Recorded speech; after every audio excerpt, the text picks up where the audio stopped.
Halt, stopp!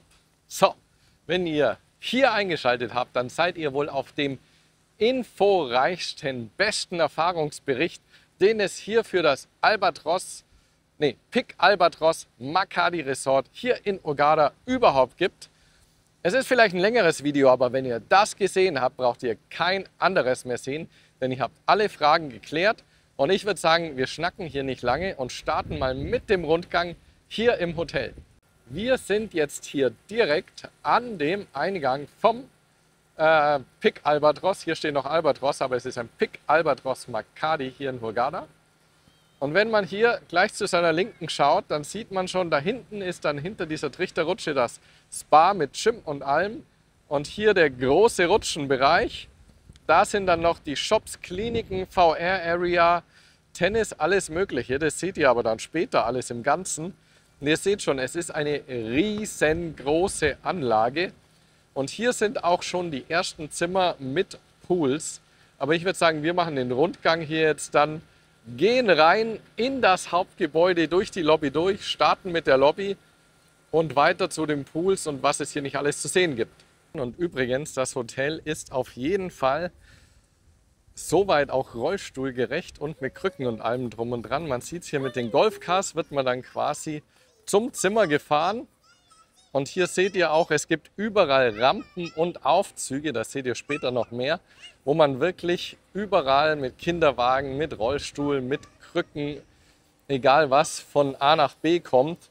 Und selbst die Pools sind dann richtig schön eingelassen, wo man überall ohne Probleme kommen kann. Und die Mitarbeiter sind super hilfsbereit und nehmen einen auch bei der Hand, weil wir haben ja meine Eltern dabei und mein Vater ist auch nicht mehr gut zu Fuß. Es gibt hier auch Rollstühle, die man kostenlos daneben ausleihen kann. Also man muss nicht seinen eigenen mitbringen. Aber ich würde sagen, hier ist die Lobby, so das Herzstück der Anlage, wenn man ankommt. Man hat eine große Rezeption, die ist hier vorne jetzt geradeaus. Und hier sind wir auch schon im ersten Stock, wo dann hier jetzt rechts und auch links dann eben man schon in die ersten Restaurants kommt. Aber zu den Restaurants kommen wir später noch. Jetzt geht erstmal der Rundgang los, weil es gibt hier einige Restaurants und alle sind Buffet-Restaurants. So viel schon mal vorab. Und jetzt kann man hier nämlich richtig schön nochmal die Lobbybar, die ist nämlich quasi, also wir sind hier im ersten Stock, aber eigentlich im Erdgeschoss. Aber unten spielt sich alles ab, deswegen ist das eigentliche Erdgeschoss. Und hier sieht man jetzt quasi die riesen Lobbybar, die übrigens 24 Stunden geöffnet hat. Mit Kaffee, Tees, allen möglichen Süßzeug. Super klimatisiert, hier duftet alles ganz toll nach Zitrus. Und ich würde sagen, wir gehen die Treppen runter. Aber zum Thema eben, wenn jetzt jemand nicht gut zu Fuß ist, hier ist gleich der Aufzug. Da geht es dann noch in die Galaxy Bar hoch, die hat jetzt noch nicht auf. Da ist dann abends immer Disco bis 1 Uhr, kann hier richtig gut Party gemacht werden. Und jetzt schauen wir uns mal die Lobbybar von nahem an. Also unten angekommen, auf jeden Fall schön verglast, ganz toll. Hier sieht man schon die ersten Pools und alles im Hintergrund. Und es ist hier ein angenehmes Klima, es ist nicht zu kalt. Die Klimaanlage zieht hier überhaupt nicht. Und richtig gut. Und dann hat man hier nämlich gleich mal die Bar. Hier hat man alles Mögliche an Getränken, Kaffeemaschine. Hier seht ihr schon mal, was ihr alles bestellen könnt. Und dann geht es hier nämlich gleich mal weiter. Jetzt haben die Leute hier schon wieder richtig aufgefuttert. Aber ich filme es trotzdem mal, weil es war jetzt gerade Mittagsessenzeit. Also hier diese Kuchen. Törtchenkuchen, was ihr hier seht, gibt es 24 Stunden am Tag. Und auch, wo wir jetzt hingehen, diese Auswahl von Gebäck 24 Stunden am Tag. Sowie eben Tee, Kaffee, Softdrinks, Bier, Cola, Süßstoff gibt es auch. Also auch für die Diabetiker. Es gibt hier Süßstoff ohne Ende. Es läuft auch immer Fußball hier im Fernsehen. Die Ägypter sind ein bisschen Fußball verrückt, glaube ich. Und auch dieses hier, komplett 24 Stunden am Tag. Das ist der absolute Wahnsinn. Man kann hier nur dick werden, aber wenigstens schmeckt es richtig gut. Das können wir schon mal soweit sagen. Wir haben uns hier nämlich schon durch alles durchprobiert. Und jetzt schauen wir mal zum Main Pool, zu den ganzen Gebäuden und wie groß diese Anlage ist, runter bis ans Meer. Raus aus der Lobbybar sieht man schon wieder einen riesen Bildschirm. Da läuft wirklich ab nachmittags oder abends die ganze Zeit Fußball. Und dann sieht man jetzt hier, ich hoffe, man kann es lesen, ist jetzt ein bisschen weit weg. Hier gibt es dieses Alfredo Asiatique und Steakhouse zu meiner linken Seite. Aber wie gesagt, die blenden wir später nochmal komplett ein. Dann ist hier schon mal der erste Pool, aber noch nicht der Main Pool. Das ist einer von keine Ahnung wie vielen Pools hier. Und dann ist nämlich rechts, wenn man rausgeht aus der Lobby, hier ist dann immer Abendprogramm. Ab 8 Uhr Kinderdisco, ab 21 Uhr dann Animation für die älteren Leute. Und dann haben wir hier hinten nämlich auch 3 Restaurants. Einmal das orientalische, ich würde sagen das Main-Restaurant, das Sidi Ali. Dann noch drüber das Colina, ist ein Meeresfrüchte, und das La Paella, das spanische Restaurant. Und die blenden wir später alle nacheinander ein, dass ihr da einen perfekten Überblick habt. Und ich würde sagen, wir marschieren mal weiter, denn da hinten ist schon mal das Programm. Also es gibt hier 2 Programmtafeln. Einmal gleich hinter der Fußballleinwand, wo wir jetzt hingehen, und dann nochmal unten am Strand, wo ihr einen perfekten Überblick habt, was an welchem Tag geboten ist und wo. Hier übrigens die große leere Fläche auch hinter der Leinwand. Da sind am Vormittag die ganzen Tretfahrräder, diese für 2 Leute, für 4 Leute, auch mit Kindersitz und so. Hier ist nochmal, was hier wo alles ist. Und die sind jetzt aber alle unterwegs, aber die stehen immer überall in der Anlage rum und sind natürlich komplett kostenlos nutzbar. Und es macht richtig Spaß, mit den Dingern hier rumzufahren. Und hier haben wir dann jetzt die Entertainment Information. So, schaut mal her, Leute. Das ist hier alles geboten, von Montag bis Sonntag. Könnt ihr gerne mal auf Pause machen und mal schauen, was da für euch dabei ist. Wechselt natürlich immer, also bitte nicht drauf festnageln, was jetzt hier auf der Tafel ist. Das kann jeden Tag, kann das variieren. Und wir schauen jetzt aber mal runter. Hier sind zum Beispiel die ersten Häuschen. Die haben immer 2 Stockwerke, Erdgeschoss, 1. Stock, 2. Stock, kein Aufzug. Also wenn ihr Rollstuhlfahrer seid, schlecht zu Fuß, das bitte kundtun bei der Pauschalreise, bei eurem Anbieter, dass ihr auch wirklich da schon mal das richtige Zimmer kriegt, am besten eben dann im Erdgeschoss. Ansonsten die Balkone sind riesig, seht ihr später auch, weil meine Eltern haben ein Erdgeschosszimmer, ist aber komplett identisch mit meinem oder unserem im 1. Stock. Der einzige Unterschied ist eben nur, wir haben einen riesigen Balkon und die haben dann direkten Poolzugang. Und so sehen dann immer die einzelnen Pools aus, die quasi an jedem Blocke. Der Block besteht immer aus 3 bis 4 Häuschen und jedes hat dann eben diesen Pool. Die sehen alle ziemlich identisch aus. Und hier gehen wir jetzt hin, das ist quasi die richtige Main Pool Area, da kommen wir hier sogar gleich runter. Denn da ist dann Aquagymnastik, Wasserball, Animation, da war auch letztens Schaumparty. Also hier ist dann alles geboten. Und hier gleich vorne ist der Kinderpool. Das ist total witzig. Die haben hier so kleine Tretboote für die Kinder. Ausreichend Tretboote, würde ich sagen. Ich weiß nicht, ob man sieht, diese kleinen rot, grün, orangenen Bötchen. Das ist eben der Kinderpool mit den Tretboote. Und hier ist dann schon einer der Main Pools. Im Hintergrund hier ein bisschen mit so einer Art Wasserfall. Und da, wo es überdacht ist, das ist dann der Jacuzzi. Also da ist mit Whirlpool-Funktion. Und wir gehen da hinten jetzt mal hin, weil da ist die erste Poolbar. Und Hier, wo ihr schon von Weitem jetzt die Boxen seht, es sind übrigens überall, an jedem Pool ist mindestens ein Lifeguard, der aufpasst. Und auch, wie gesagt, mein Vater, die helfen dem ständig im Wasser, also ins Wasser, aus dem Wasser raus. Dann die immer hier so cool anzogen sind mit so Hawaii-Hemden und passenden Hosen, das sind immer die Animateure, die zu allem Möglichen aufrufen. Und dann schauen wir jetzt mal, hier sieht man nämlich schon das Netz vom Wasserball. Aber da gehen wir später hin, weil da ist jetzt die Musik so laut. Sonst kriege ich hier Probleme mit YouTube, wenn die Musik im Hintergrund ist. Sondern wir gehen jetzt über den Jacuzzi mal schnell gemeinsam vor zur Poolbar. So, ein bisschen vorgespult. Wir sind am Jacuzzi. Hier sieht man auch gleich wieder 2 Lifeguards und schon wieder einen Animateur rumhüpfen. Also hier wird einem auf jeden Fall nicht langweilig. Das ist eben der überdachte Jacuzzi, ist auch ganz cool, weil er halt im Schatten ist. Der ist auch nur 75 cm tief. Auch kein Thema. Und hier ist schon die erste Poolbar.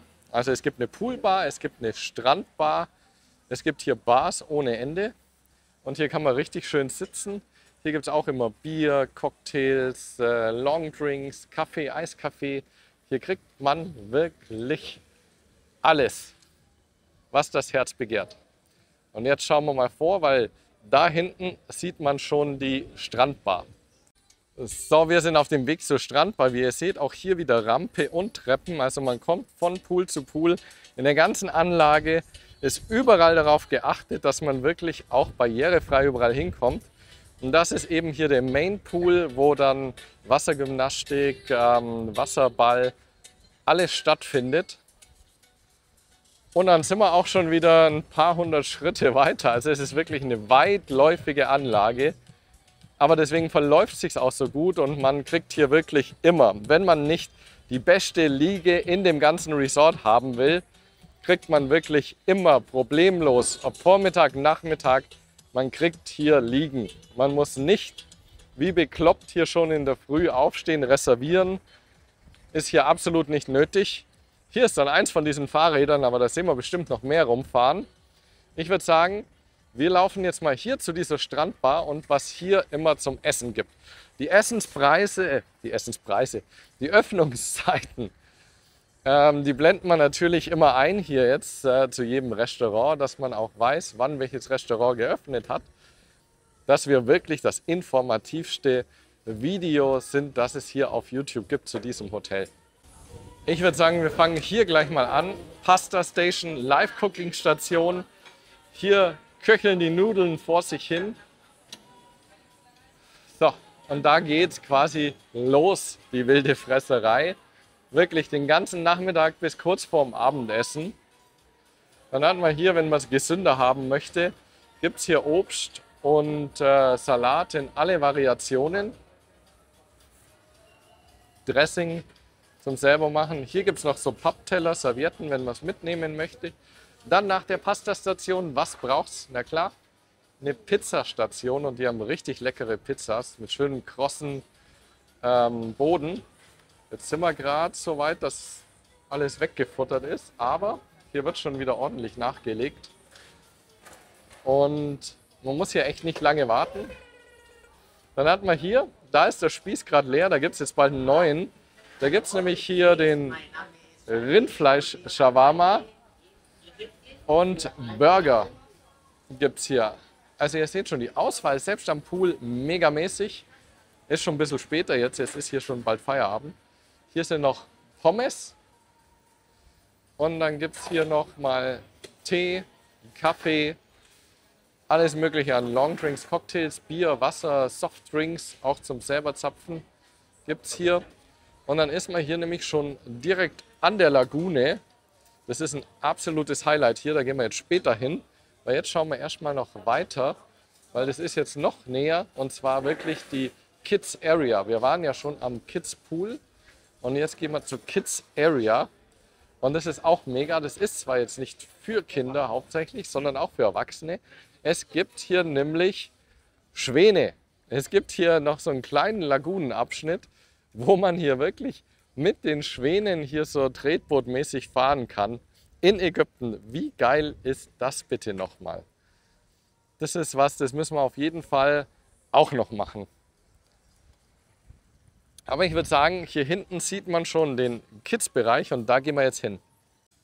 Übrigens hier am Poolbereich, an der Poolbar, was sagt ihr eigentlich zu den richtig geilen Auflagen? Muss man auch mal erwähnt haben, die sind super gemütlich und auch nicht selbstverständlich, dass man dann so gut sitzen kann. Hier eben wieder jetzt so ein Fahrrad für 2 Personen mit vorne nochmal so kleinen Lenkrädern, wo die Kids eben sitzen können. Und dann hat man hier eben einmal den Außenkids-Bereich, wo die Kleinen der Kleinen spielen können. Und dann gibt es hier auch nochmal die Information vom Kids Club. Ich hoffe, man kann es von hier aus schon erkennen. Gerne auf Pause machen. Hier ist jetzt gerade geschlossen, da wird, glaube ich, gerade geputzt oder irgendwas. Aber da ist auch noch mal so ein kleines Märchenschloss und alles dann klimatisiert für die Kleinen. Hier hinten eben wieder die Gebäude mit den einzelnen Pools. Und wir schauen jetzt über die Brücke zur Lagune. So, hier haben wir zum einen die Brücke, wo man dann an den Strand kommt. Und hier ist eben dann die Lagune. Zeige ich euch jetzt von hier nochmal auch. Also es gibt dann 2 Seiten. Strand, sage ich mal, das ist ein Salzwasserpool. Sieht aber aus, wie wenn er zum Meer gehört. Es gibt links und rechts gibt es dann Liegen. Und da hinten ist das Schiff mit der Andiamo Bar. Das ist dann quasi die zweite Poolbar, wo es aber nur Getränke gibt. Und da kommen wir jetzt dann eben auch bald hin. Aber jetzt schauen wir hier mal an den Strand vor. Der ist nämlich zum einen riesig, deswegen auch nie Liegenprobleme. Und es gibt übrigens auch überall Kellner, die einem Getränke bringen. Also selbst wenn man ein bisschen ab vom Schuss ist, muss man keine Sorge haben, dass man irgendwie verdursten muss oder dahin laufen muss und sich was holen. Nein, es gibt wirklich überall Kellner, die einem bis in den letzten Winkel dann Getränke bringen. Es gibt auch mehrere Duschen am Strand, zeige ich euch auch gleich. Und überall diese tollen Windschutz- und Sandschutzdinger, weil wir haben, ich sage immer, wir haben Oktober. Wir haben Ende September. Und es windet da natürlich schon ordentlich. Ägypten ist ja allgemein nicht das windstillste Land. Und hier sieht man gerade einer, wie er strampelt mit seinem Fahrrad und hier vorbeischießt. Macht mega Laune. Wir bewegen uns eigentlich auch nur mit diesen Dingern vorwärts. Hier sind dann eben Duschen. Und es gibt hier auch Abfalleimer ohne Ende. Also deswegen sieht es hier auch immer aus wie geleckt, super sauber. Hier liegt kein Dreck rum, das ist da Wahnsinn, weil alle 2 Meter irgendwo ein Abfalleimer ist und die Leute, die hier arbeiten, auch super auf Zack sind und alles immer sofort aufräumen. Und hier sieht man vielleicht mal, wie weitläufig das ist. Und jetzt sind eben die meisten Fahrräder sind hier am Strand, aber man findet sie am Strand, vor den Restaurants, überall, wo die Leute ihre Fahrräder eben abstellen. Und es sind auch, wie ihr seht, immer genug frei, also man muss sich hier auch um nichts streiten. Und bevor wir jetzt hier ins Andiamo, in das Schiff reingehen, würde ich sagen, schauen wir mal zum Steg raus. Jetzt ist natürlich super, also es ist super windig, man hört es hoffentlich nicht. Ich habe ein Windmikrofon.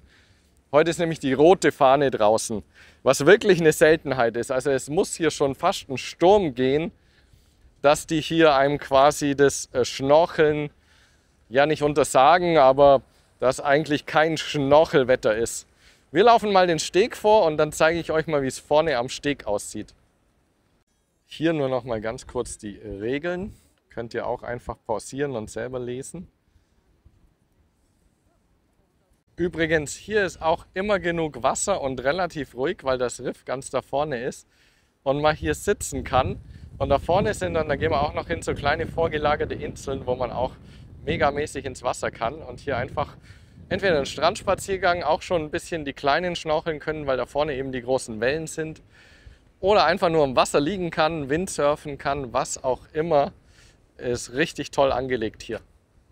Übrigens, kurze Werbung in eigener Sache. Zum einen nochmal bitte gerne das Video liken, das unterstützt den Kanal enorm. Kostet euch nichts, bringt uns sehr viel, würde uns freuen für die ganze Arbeit, die wir uns im Urlaub zusätzlich noch machen. Und wenn ihr euch fragt, wo es diese geilen hier Gucci-Brillen gibt.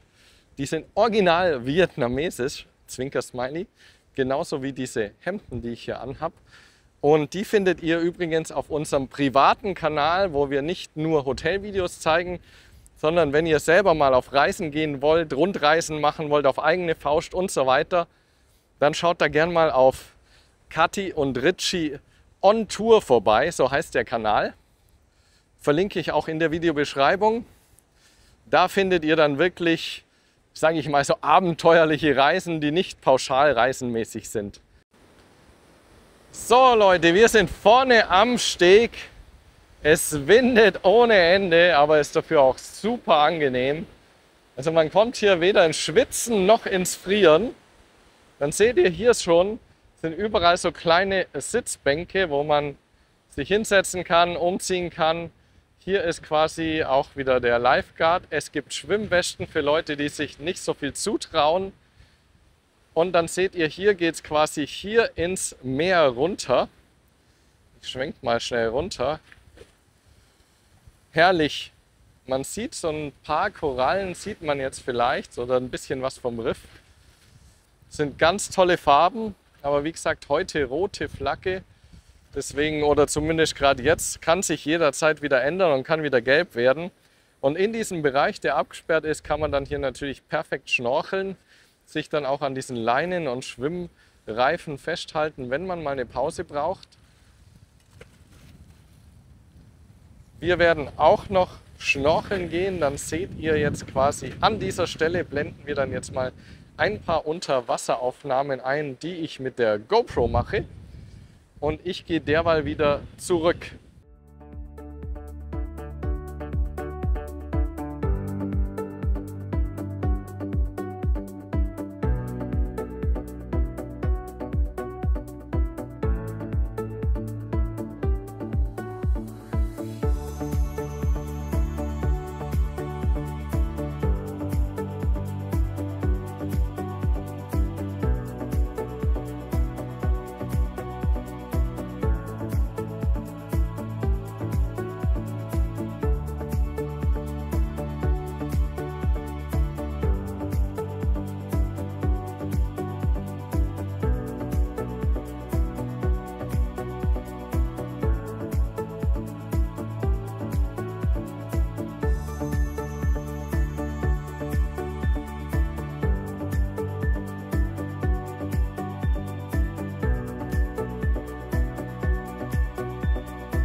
Übrigens, wenn ihr sagt vielleicht, ja, Hurghada ist nicht so unseres, wir wollen mal nach Marsa Alam, dann schaut auch unbedingt das Video hier jetzt oben in der Ecke an, beziehungsweise schaut es euch nach dem Video an. Schaut euch lieber erstmal das komplett an und dann das Video, das wir hier verlinkt haben, denn da waren wir im Steigenberger im Marsa Alam. Ist natürlich eine Stange teurer, doppelt so teuer wie das Hotel hier, aber ist natürlich auch wunderschön. Und dann könnt ihr euch vielleicht entscheiden, habt ihr mehr Budget, wollt ihr vielleicht dahin, habt ihr weniger Budget oder habt ihr das Budget, wollt es aber nicht ausgeben und trotzdem ein richtig, richtig tolles Hotel haben, dann ist das Pic Albatros hier in Hurghada definitiv für euch geeignet. So, nun genug der Eigenwerbung. Wir sind zurück auf dem Festland, so gesehen. Weil der Steg geht wie immer in Ägypten ziemlich weit raus, aber das ist überall gleich. Wenn nicht, berichtigt mich bitte. Und wir schauen jetzt hier noch mal kurz zur Lagune. Wie gesagt, es ist ein Salzwasserpool, aber angelegt wie eine Lagune. Man könnte also meinen, dass man hier direkt, weil es ist hier auch Sandboden und man könnte meinen, dass man hier quasi direkt nochmal so ein vorgelagertes, ja, so eine vorgelagerte Lagune vom Meer aus hätte. Vielleicht wird es auch vom Meer eingespeist, ich weiß es jetzt nicht. Aber die Lagune ist halt auch der absolute Oberknaller. Die sieht nicht nur gut aus, sondern macht auch richtig Bock da drin, den ganzen Tag zu baden. Und wir gehen jetzt aber erstmal weiter ins Andiamo, hier in dieses Schiffchen. Man sieht hier vorne schon die Leute sitzen in erster Reihe. Das ist natürlich perfekt zum Leute beobachten, die hier mit ihren Fahrrädern vorbeifahren oder vorbeilaufen. Und abends ist es hier auch noch richtig gut besucht und gibt sogar Popcorn. Abends haben wir uns auch schon Popcorn geholt. Aber jetzt schauen wir mal hier nämlich auch rein. Die haben hier auch wieder super bequeme Sitze. Und das Ganze ist hier so ein bisschen aufgebaut wie ein Boot. Man kann auch da oben rauf, kann man dann auch noch oben sitzen, hat noch mal einen besseren Blick. Hier auch wieder im Endeffekt die üblichen Getränke, die man so braucht. Der einzige Unterschied ist, hier gibt es nichts zu essen. Hier gibt es nur Getränke. Und hier sieht man schon, denn wir haben ja mehr Blick. Ich müsste jetzt lügen, aber wir sind, glaube ich, sogar geradeaus. Nein, wir sind nicht geradeaus, wir sind da hinten sind wir. Da ist unseres. Und jetzt gibt übrigens auch wieder Toiletten hier in jeder oder bei jeder Bar. Ausreichend Toiletten, sehr sauber. Die muss ich jetzt, glaube ich, nicht direkt zeigen. Und dann kann man hier eben noch aufs Schiff rauf und kann hier auch noch sitzen. Ist dann abends auch noch mal richtig cool. Und innen kann man auch sitzen. Und hier seht ihr es. Andiamo. Und da geht es runter. Der einzige Wermutstropfen ist, wenn man runter oder rauf will. Das leider mit Rollstuhl nicht möglich. Aber ansonsten zeige ich euch es gerne mal. Innen und außen sieht es ja ziemlich gleich aus, aber hier ist schön hell. So sieht es dann oben aus. Und man hat auch noch mal einen perfekten Blick zum einen hier auf die ganze Anlage, sowie dann aufs Meer raus und auf den Steg raus. Und hier ist auch ab und an mal eine Show, weil hier steht auch so ein DJ-Koffer. Also es ist auch nicht immer an derselben Ecke was geboten, sondern gestern war zum Beispiel Poolparty bei den Rutschen um 21:30 Uhr.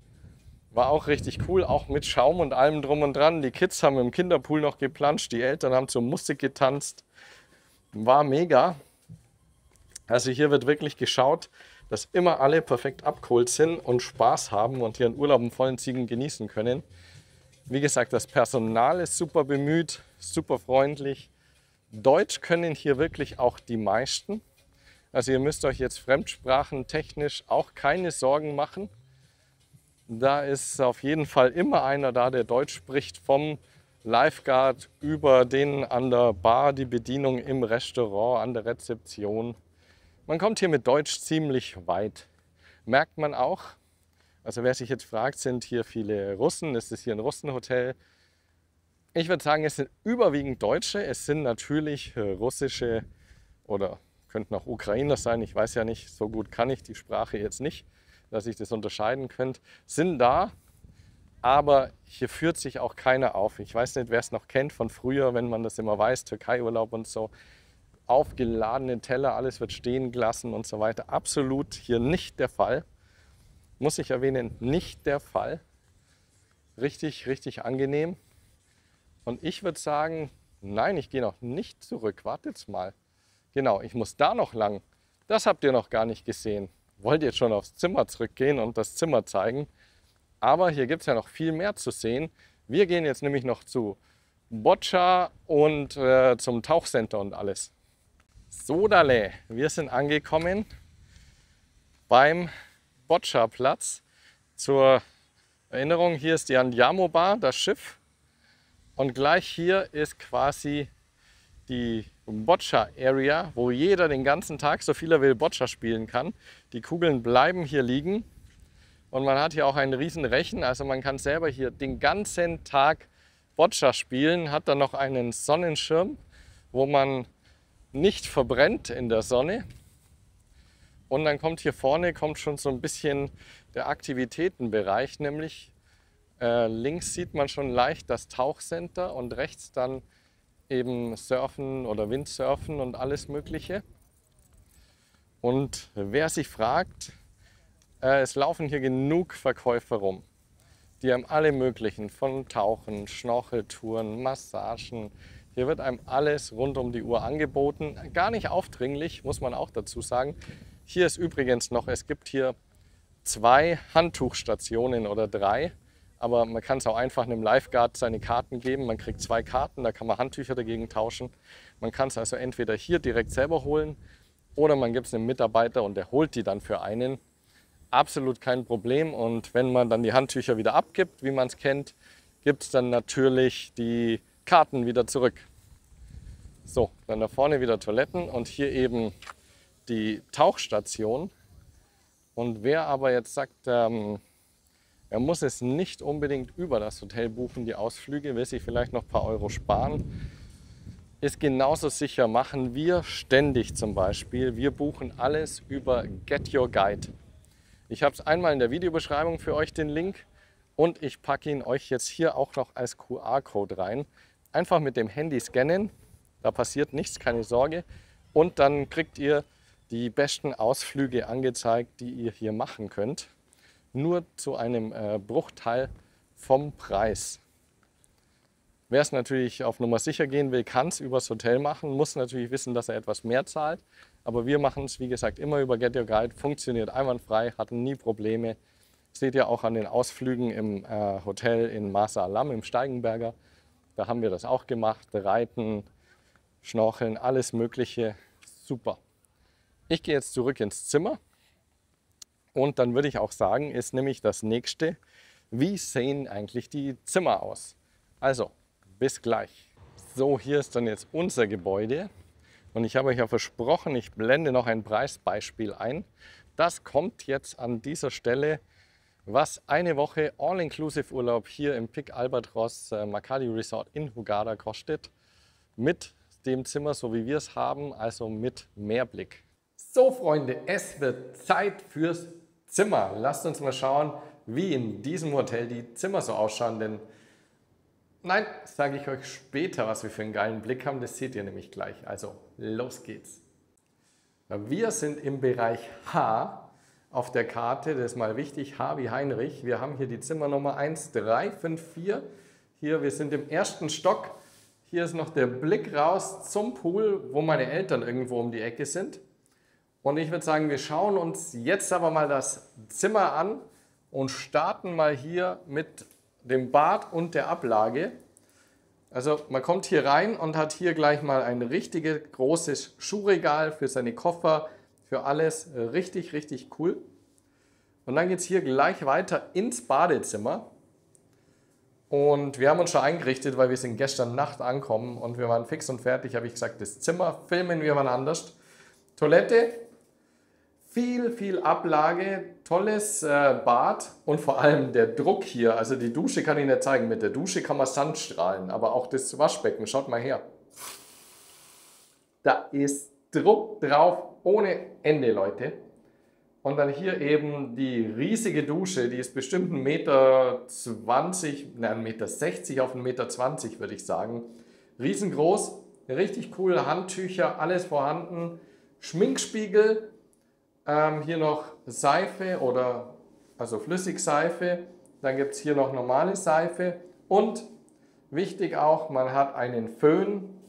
Föhn ist vorhanden, müsst ihr nicht mitbringen und nochmal eine deutsche Steckdose. Ist für viele Leute ja wichtig. Dann hier kommen wir her und jetzt machen wir mal einen Schwenk hier rein in den großen Raum und dann sieht man hier schon, Bett kommt, Koffer, schaut's. Rustig schaut es natürlich nicht aus, aber man hat hier natürlich einen gewissen Platz. Hier das große Doppelbett und dann haben wir hier nämlich eine richtig coole Ankleide, kann man sagen. Und was wir mal mega finden, ist, dass hier Kleiderbügel ohne Ende sofort da waren. Wir haben Kissen ohne Ende, also wir haben ja immer so unsere eigenen kleinen Kissen dabei. Aber jeder hat eigentlich 2 große Kissen plus nochmal ein extra Kissen. Dann eine riesen Safe ist hier und der ist wirklich riesig. Also da passt locker ein Laptop rein. Und was richtig cool ist, das ist im Safe drin. Aber jetzt mal bitte kommentieren, wer das kennt. Nach was sieht das aus? Ganz genau. Das ist für uns ein Kniffelbrett.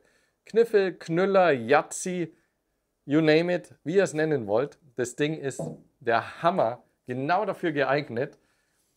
Und dann haben wir hier Steckdosen. Also die sehen jetzt uneuropäisch aus. Ich zeige es mal, aber es funktionieren hier ganz normale Stecker zum Handy laden. Bisschen reinfummeln, funktionieren einwandfrei. Dann haben wir hier nochmal Ablage ohne Ende und das wird 55 Zoll Fernseher von LG sein. Richtig nice, aber braucht man hier im Urlaub eigentlich nicht, weil man die ganze Zeit draußen ist, am Strand, am Pool.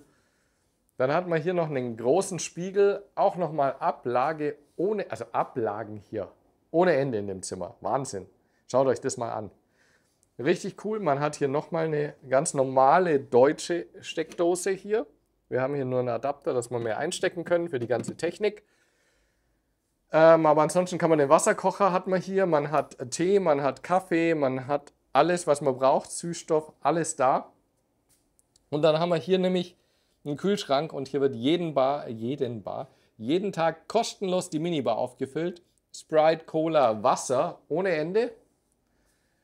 Und dann haben wir hier noch Obstkorb. Wir haben einen Obstkorb aufs Zimmer auch bekommen. Richtig nice. Hier mit Bananen, Trauben, Kiwi, Äpfel, Orangen. Alles, was man braucht. Hier sieht man es auch noch für den moderneren. Hier gibt es nochmal 2 USB-A-Steckdosen. Ist für den einen oder anderen auch wichtig.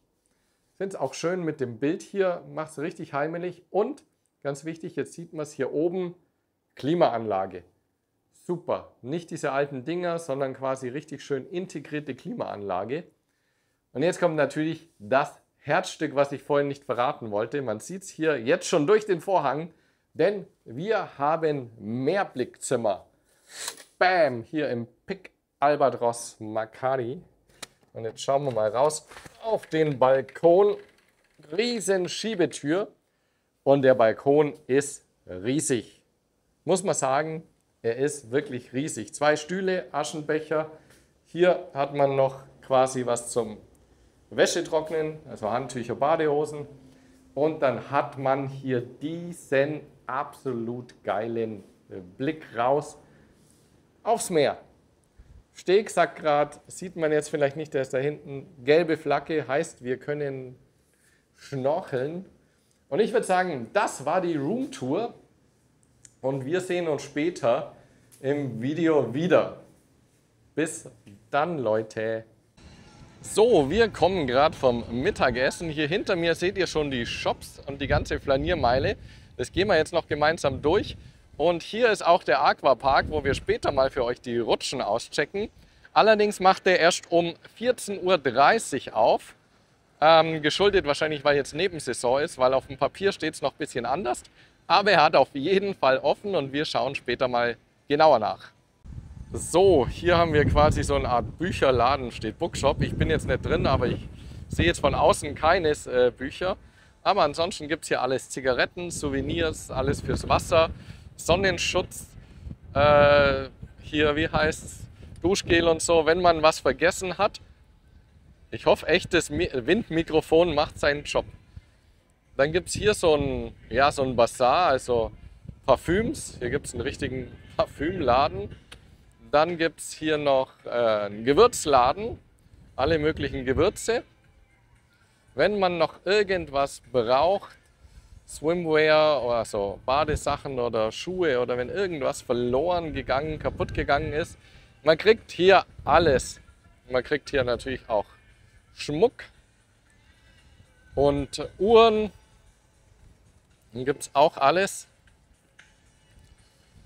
Dann gibt es hier sogar noch Sonnenbrillen und so eine Art Optiker. Schauen wir schnell. Ja, auf jeden Fall teilweise echt coole Sonnenbrillen, Leute. Dann gibt es natürlich hier einen Lederladen. Bisschen was Antikes mit Gänsefüßchen. Hier gibt es garantiert nichts Antikes. Papyrusladen, auch ganz cool. Dann gibt es hier noch einen T-Shirt-Laden. Und jetzt kommt hier nämlich, hier gibt es noch den Essensbereich direkt am Pool. der jetzt eben auch auf hat. Da gibt es hier Getränke aller Art, wie überall. Und dann gibt es hier kleine Snacks und ich bin mal gespannt, eigentlich soll es hier auch Eis geben. Ich schaue mal, ob ich das auch finde, ob das hier ist oder nicht. Hier gibt es auf jeden Fall so ein bisschen Gemüse, Obst und dann gibt es hier natürlich wieder Pizza. Was haben wir hier noch? Hier haben wir noch Pommes, Nuggets und Burger. Kann man sich einen Burger machen lassen. Ah ja, stimmt. Und hier ist wirklich die Eisstation, die lang ersehnte Eisstation. Hier gibt es auf jeden Fall verschiedenste Eis. Ich sehe auf jeden Fall mal Erdbeer, Schoko, Vanille wahrscheinlich und dann noch sowas Oranges. Und hier sind dann eben die Rutschen, die Musik ist schon an. Ist schon ordentlich Stimmung hier quasi. Und die Rutschen sind hier echt mega. Ich laufe jetzt nur mal hin, weil später schaue ich mal, dass ich mit der GoPro vielleicht, ich kann es nicht versprechen, wenn nicht, dann kommt es nicht, wenn ja, dann ja, seht ihr dann mit der GoPro direkt aus der Rutsche raus, wie man dann hier rutscht. Da hinten ist dann noch das Spa, während sich noch das Spa geben möchte. Hier sind dann noch Kinderrutschen und da hinten ist dann noch eine Trichterrutsche. So, das war's von dieser Area hier und wir holen uns jetzt ein Eis. Hier ist dann jetzt eben noch die Rutschen-Area, die macht jetzt erst um 14:30 Uhr auf im Oktober. Eigentlich macht sie schon früher auf, aber jetzt ist ja Nebensaison. Aber es ist hier übrigens immer noch Top-Wetter. Wir haben jetzt Ende September und 30 bis 34 Grad, ein schönes Lüftchen. Hier seht ihr, das ist der ganze Kinderbereich. Da dann, wie gesagt, die Souvenirs. Und wir gehen jetzt aber noch mal zu den Rutschen für die großen Leute. Übrigens an dieser Stelle gerne schon mal einen Daumen nach oben da lassen und gerne einen Kommentar, ob ihr schon mal in Ägypten wart, ob ihr vielleicht schon mal in diesem Hotel wart. Das ist ja jetzt quasi schon eine Wiedereröffnung. Es wurde ja komplett renoviert. Wart ihr vielleicht im Alten? Wart ihr schon im Neuen? Wollt ihr da noch hin? Schreibt es uns unbedingt mal in die Kommentare. Ihr seht hier hinter mir, Rutschen, Rutschen, Rutschen. Für Groß und Klein auf jeden Fall Spaß pur. So, hier haben wir nun das absolute Highlight, das Rutschenparadies. Und es gibt hier sogar, wow, Tandemreifen.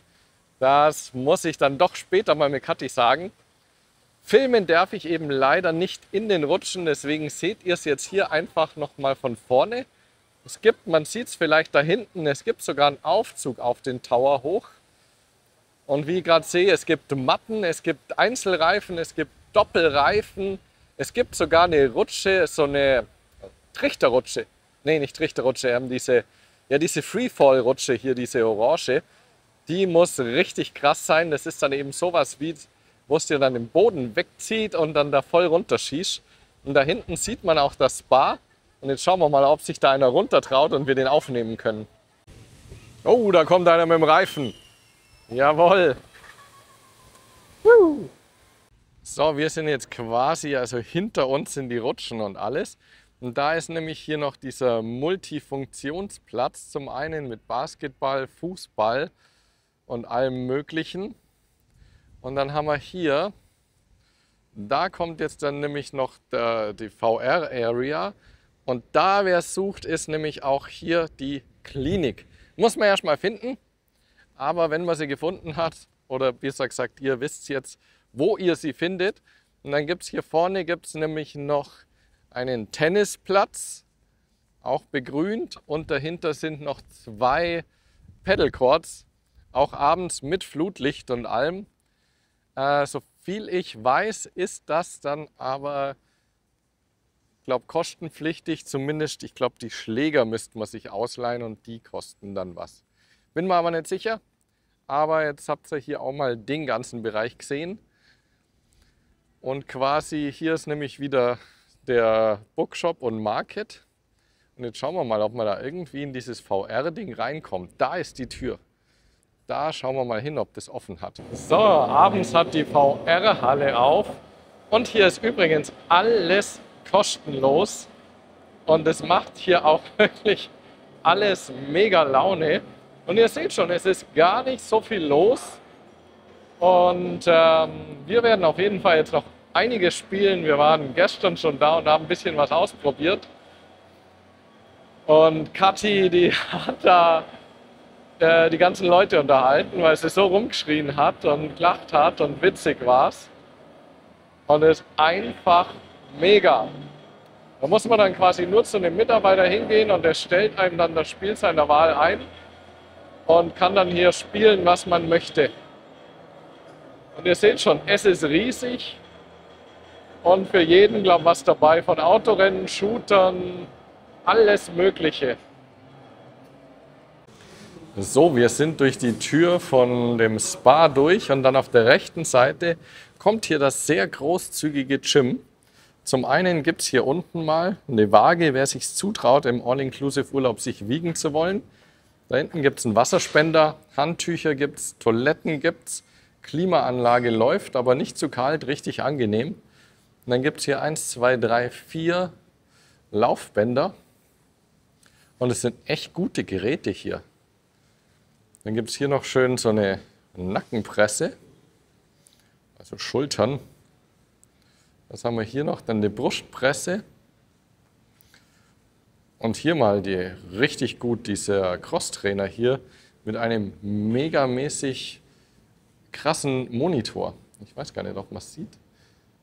Jetzt sieht man es, ja. Hier läuft richtig, hier ist richtig Programm. Dann haben wir hier noch, was haben wir hier?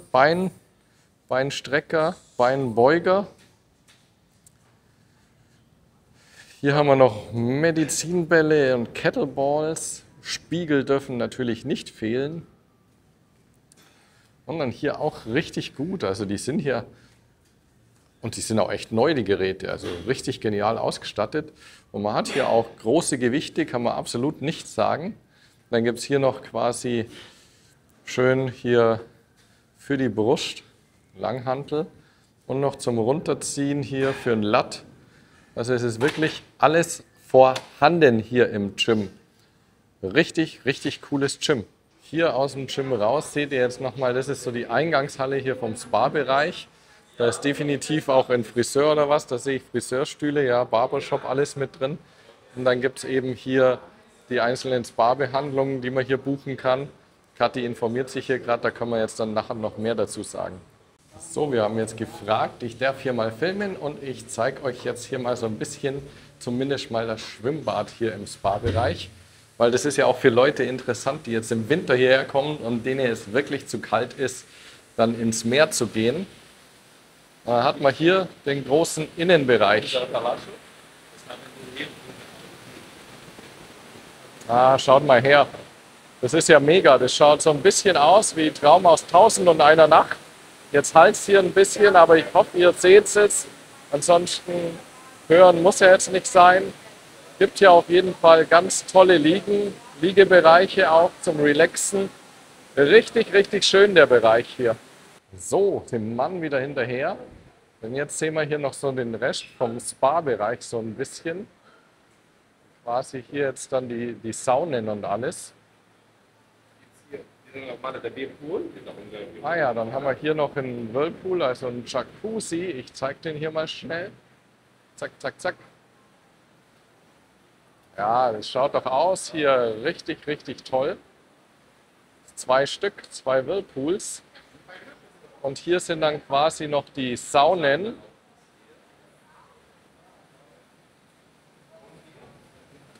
Und hier ist dann das Aladino Hammam.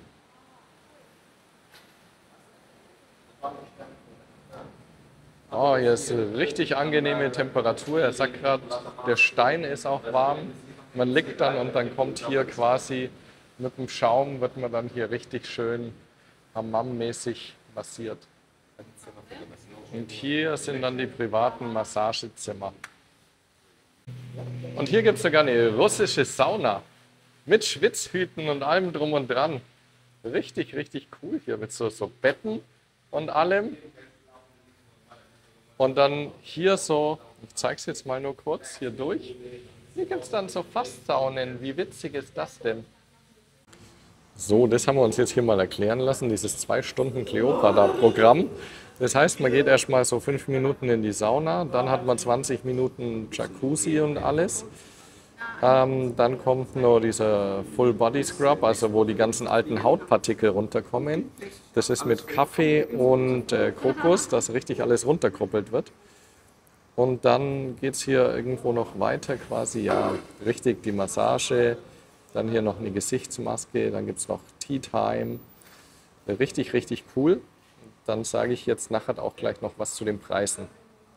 So, hier haben wir mal noch die Preisliste, aber es ist natürlich alles individuell planbar und besprechbar. Und wenn man hier im Hotel ist, gibt es natürlich auch Rabatte. Da einfach hier die Leute ansprechen, die sind hier super freundlich und sehr hilfsbereit.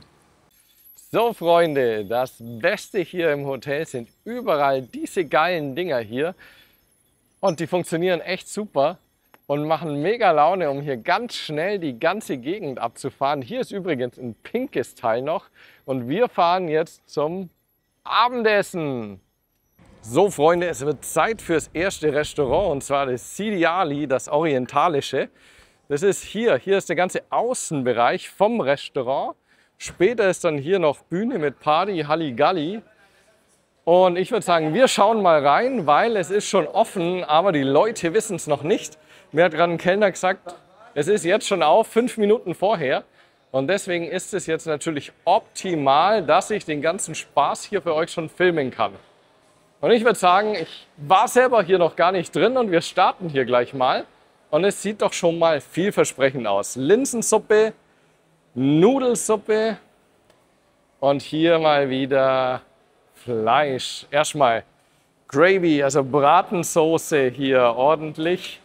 Und dann, thank you Habibi, hier Kalbskeulen. Schaut euch mal diese Dinger an. Kalbskeulen vom Feinsten. Und was haben wir hier? Wir haben hier ein Schicksal. Das Ding heißt Schicksal. Schaut euch das an. Und das ist das ganze Zeug hier, das ist natürlich, weiß nicht, wie ich sagen soll, die sind gefüllt. Sieht aus wie Pizzateig gefüllt. Sieht mega lecker aus. Wir sind gespannt. Und dann gehen wir mal weiter, weil es ist echt noch nichts los und das muss ich hier voll ausnutzen für euch. Schaut euch mal an, wie groß dieses Restaurant ist. Und es gibt hier 4 oder 5, ich glaube 4 verschiedene à la carte Restaurants plus nochmal 4 verschiedene Buffet-Restaurants plus ein à la carte Restaurant, das aber auch in Buffetform ist, was ein Steakhouse ist. Hier gibt es Salat, oh, Knoblauch ohne Ende, Leute. Und dann haben wir hier alles Mögliche für den Salat, Essiggurken, Oliven, schlag mich tot. Dann haben wir hier noch weiteres, also wer Salat liebt, kann hier zuschlagen. Wobei ich bei Ägypten, ich bin immer vorsichtig. Wie ist da euer Eindruck? Schau mal, es gibt sogar Brezeln, ohne Scheiß. Die haben hier Brezeln. Und hier allgemein alles Mögliche an Semmeln und Brot. Aber jetzt, wie steht ihr zu Salat? Habt ihr schlechte, gute Erfahrungen gemacht? Alles gut bei euch? Hier sind noch auch so ein bisschen Backwaren. Genau, schreibt es mir mal gern in die Kommentare. Würde mich mega interessieren. Ich habe immer Respekt vor Salat. Dann haben wir hier nochmal mehr Salat. Das ist wiederum was anderes, weil der ist nicht mit Leitungswasser gewaschen. Aber wirklich dieser Blattsalat und dieses Zeug hier, da habe ich echt so ein bisschen Respekt vor. Dann kommen wir hier natürlich zu den Geisten. Hier rote Beete-Dip und was es nicht alles gibt. Tahini, Tahini. Wie spricht man es aus? Tahini, Tahini. Wenn einer hier jetzt Arabisch oder Ägyptisch kann, bitte mich mal korrigieren. Tahini, Tahini oder ganz anders. Dann hier geht es noch weiter mit Salat. So, was haben wir jetzt hier? Ägyptische Wurst und Dolma. Das ägyptische Wurst, das ist Dolma. Oh, schaut mal hier in diesen Weinblättern und dann diese gefüllten Paprikaschoten. Voll geil. Pommes, Hühnchen Piccata. Schaut auch mega gut aus. Dann haben wir hier noch, Chefkoch Nummer 1. Oh, hier wird schon Hühnchen gegrillt ohne Ende, richtig gut. Und dann geht es hier. Oh, ui, ui, ui, ui, ui. Hier kommt noch Soße. Wie gesagt, vielleicht sind es noch nicht ganz fertig. Hier kommt noch Herb Sauce. Und schaut euch dieses Ding mal an. Einen kompletten Truthahn. Ihr seht, wie groß die Paprikas sind und wie groß dieser Truthahn ist. Ist der geil oder ist der geil? Ich hole mir sofort was davon. Dann haben wir hier noch gekochten Reis und gekochtes Hähnchen mit Gemüse. Hier haben wir dann einfach nur noch Basmati-Reis drin und hier dann noch Süßkartoffeln. Ich mache es mal auf für euch. Warte mal, geht das? Yep, Süßkartoffeln. Der Reis weiß, glaube ich, jeder, wie er aussieht. Und ich würde sagen, wir schauen weiter. Denn hier ist dann die Live-Cooking-Station. Ah, das sieht aus wie die Pasta-Station. Hier kocht schon Bolognese, Tomatensauce, nochmal eine Soße.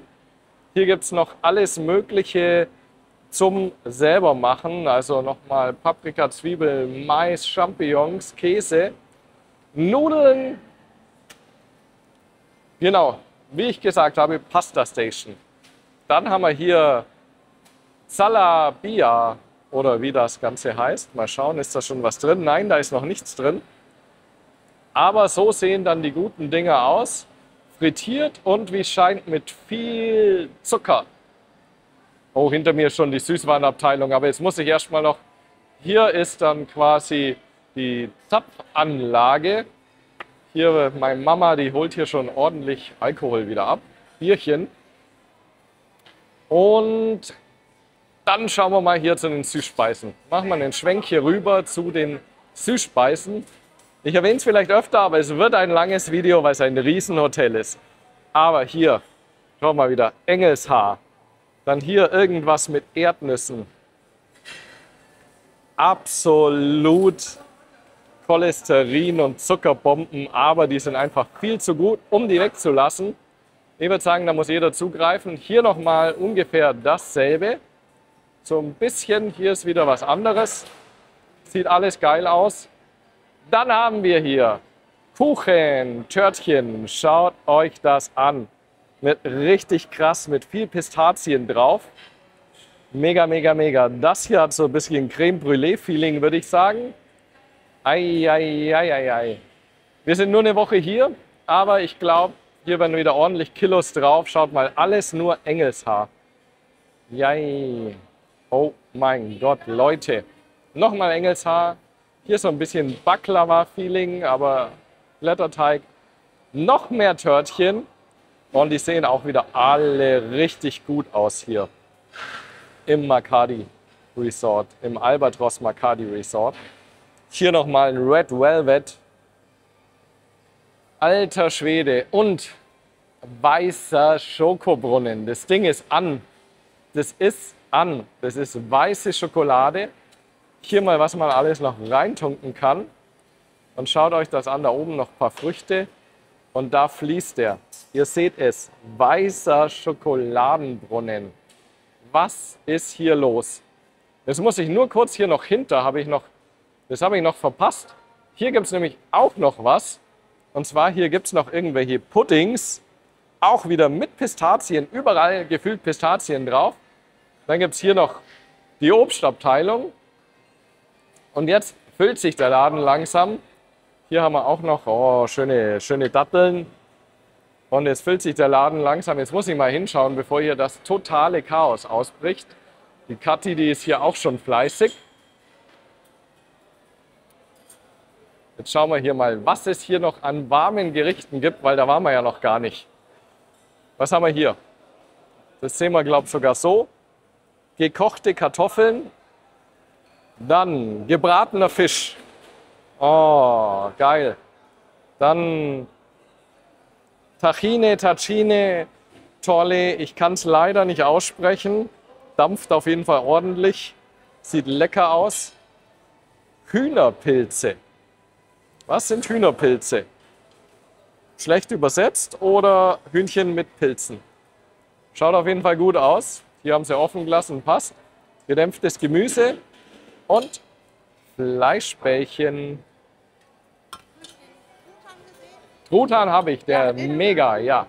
Da haben wir hier nochmal weißen Reis. Hier haben wir noch Gewürze zum selber würzen. Kurkuma. Kreuzkümmel da oben, sorry. Dann haben wir hier natürlich Salz, logisch. Paprikapulver, weißer Pfeffer, Zimt, darf nicht fehlen. Weiß ich nicht, was das ist. Das sind auf jeden Fall Kräuter. Dann haben wir hier noch schwarzen Pfeffer und natürlich Chili. Wichtig. So, dann gehen wir mal weiter. Uiuiui, wir haben schon 10 Minuten über ein Restaurant geredet. Okay, hier nochmal weißer Reis, Fleischbällchen. Okay, hier haben wir nochmal genau dasselbe, dass hier keine langen Warteschlangen sind. Und was jetzt noch fehlt, genau, haben wir hier noch, oder? Nein, das war Salat, das habe ich schon. Dann würde ich sagen, wir haben dieses Restaurant, das Sibyl Ali, das orientalische. Aber jetzt muss ich da mal noch mal hingehen. Da zerlegt gerade einer den Truthahn. Leute, Leute, Leute, was ist das hier für geiles Essen? Also auf jeden Fall Essen schon mal 10 von 10. 10 von 10 hier. Mal schnell 4 Truthähne liegen hier quasi insgesamt rum. Absoluter Hammer. Wir essen jetzt und dann zeige ich vielleicht noch ein paar Ausschnitte von den anderen Restaurants, ob es da was anderes gibt. So Freunde, falls jemand enttäuscht war, ich habe gerade entdeckt, dass hier noch viel mehr gibt. Hier gibt es noch mal einen kompletten Außenbereich zum Essen und den zeige ich euch jetzt. So, es gibt hier nämlich noch Hühnchen-Shawarma, das ist hier noch leer, aber das gibt es quasi hier direkt bei dem netten Herrn vor Ort. Man sieht hier, der macht hier gerade richtig schön den Teller voll. Richtig cool. Und da kann man noch seinen eigenen Shawarma holen. Dann gibt es hier nämlich noch einen Außenbereich an Getränken. Will ich euch auch nicht vorenthalten. Da hole ich mir jetzt nämlich gleich noch was auf dem Rückweg. Gibt es auch noch alles von Kaffee, Eiskaffee, Bier, Longdrinks, alles. Und hier ist nämlich noch die Grillstation. Ist er? Oh. Ist Köfte? Ja. Oh, Köfte. Schaut euch das an, Leute. Und hier noch gegrilltes Gemüse. Wahnsinn. Super. Und schau mal, da wird das Ganze dann richtig schön. Ey, ich kann die Hitze förmlich spüren. Auf den Dingern gegrillt. Mega, mega, mega. Der hat jetzt natürlich schon ein paar vorbereitet. Aber das glüht hier mal richtig. Und ich würde sagen, jetzt lassen wir uns aber wirklich schmecken. Hier seht ihr übrigens noch, das sieht man jetzt nicht. Hier ist das Sibyl Ali. Dann hier im ersten Stock ist Colina und dann ist im zweiten Stock hier oben ist noch La Paella, das ist dann quasi das spanische Restaurant. Und ich esse jetzt in Ruhe was und dann schauen wir da aber noch kurz gemeinsam rein. So Freunde, ich würde sagen, wir schauen jetzt mal hoch in die anderen Restaurants, ob es da auch was Leckeres zum Essen gibt. Hinter mir ist schon die Partybühne da hinten aufgebaut. Und wenn ihr euch fragt, wo ihr dieses geile Hemd herbekommt, dann schaut mal auf den Zweitkanal von Kathi und Richie on Tour, denn wir waren in Vietnam und da habe ich mir unter anderem dieses Ding hier schneidern lassen. Okay, Freunde, wie es scheint, sind wir jetzt im Fischrestaurant gelandet. Hier die Süßigkeiten, die gibt es aber überall. Jetzt schauen wir mal zu dem coolen Kollegen hier hin. Und zwar, was gibt es denn hier? Hier ist wieder Pasta, aber es gibt mehr Nudeln und verschiedene Soßen. Es gibt hier auch weiße Soße. Ansonsten wieder, was man gern reinhaben möchte. Oh, Knoblauch. So, und dann geht es weiter. Weil das ist jetzt hier eigentlich das Fischrestaurant. Das riecht man schon, wenn man reinkommt. Hier quasi gebratenen Fisch. Hier sieht schon ein bisschen leerer aus, weil ich ja jetzt zuvor im anderen Restaurant war. Graue Meeresche. Schaut auf jeden Fall auch gut aus. Und schaut euch mal diese geile Fischauswahl hier an. Von noch frischem Fisch. Da hinten. Hier hinten der Lachs, eieiei, die Tintenfischtuben hier. Da auch nochmal eingelegter Lachs. Oh, das schaut mal alles richtig gut aus. Und jetzt, der ist auch schon ein bisschen geplündert worden. Aber wie geil bitte hier. Ein Beutefisch. Da steht einfach nur Beutefisch. Aber riesen Oschi. Und was haben wir hier? Jetzt stehen hier gerade ein paar Leute an. Jetzt wird es hier ein bisschen... gegrillte Kalamari. Dann hier noch gegrillter Lachs.